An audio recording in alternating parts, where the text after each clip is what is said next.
उत्पन्ना एकादशी व्रत व महात्म्य पार्ट 1।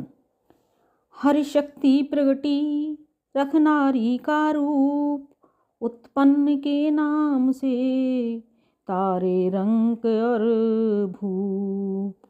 श्री सूत जी बोले, हे ऋषिवरों, एक दिन बलशाली अर्जुन ने श्री कृष्ण से पूछा कि हे सखे, प्राणी संसार में ज्ञान व अज्ञान के वशीभूत होकर नाना प्रकार के पाप किया करता है। अतः आप कोई ऐसा उपाय बतावें जिसके करने से प्राणी के यह पाप नष्ट होते रहें। श्री कृष्ण बोले, हे पार्थ, पापी तक समस्त पापों को नष्ट करने की क्षमता भगवान श्री हरि का स्मरण करने में है, परंतु प्राणी उनके श्री चरणों में भक्ति पूर्वक चित्त नहीं लगा पाता है। अतः प्राणी को चाहिए कि वह भगवान की प्रिय एकादशी का व्रत करे। एकादशी का व्रत करने से जीव के समस्त पाप नष्ट हो जाते हैं, उसकी मनोकामनाएं पूर्ण होती हैं और वह स्वर्ग को प्राप्त करता है। अर्जुन ने कहा, हे कृष्ण, आप एकादशी व्रत का वर्णन करें। मुझे आप बताइए कि इस व्रत की विधि क्या है और इसके करने से क्या फल प्राप्त होते हैं। श्री कृष्ण बोले, हे पार्थ, एकादशी व्रत हेमंत ऋतु की मार्गशीर्ष कृष्ण पक्ष की एकादशी से प्रारंभ करने चाहिए। इस एकादशी का नाम उत्पन्ना है। ये श्रेष्ठ फल देने वाली है। दशमी की संध्या को व्रत का संकल्प करना चाहिए। रात्रि को मुख स्वच्छ करके संकल्प करे। रात्रि में भोजन न करे। एकादशी वाले दिन प्रातः नदी, सरोवर, बावड़ी, कुआं आदि में स्नान करना चाहिए। स्नान करने के पूर्व शरीर पर मिट्टी लगानी चाहिए। मिट्टी लगाते समय कहें, अश्वक्रांते विष्णुक्रांते रथक्रांते वसुंधरे उद्धृतापि वाराहेण कृष्णो न सातवाहुना।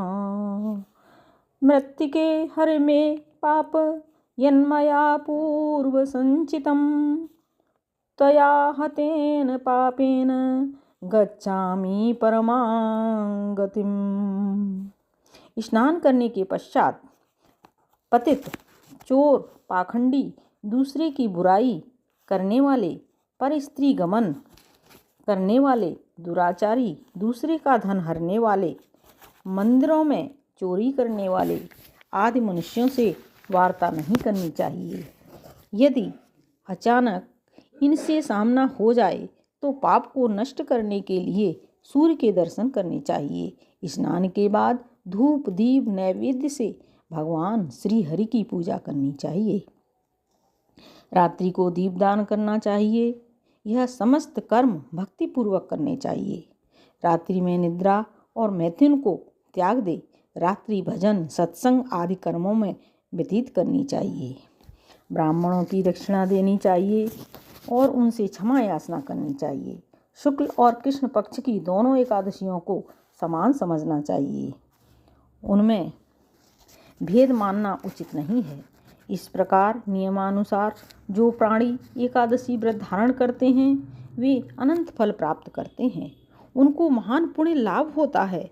संघों, तीर्थों से जो फल प्राप्त होता है वह एकादशी व्रत के फल के 16वें अंश के बराबर भी नहीं है।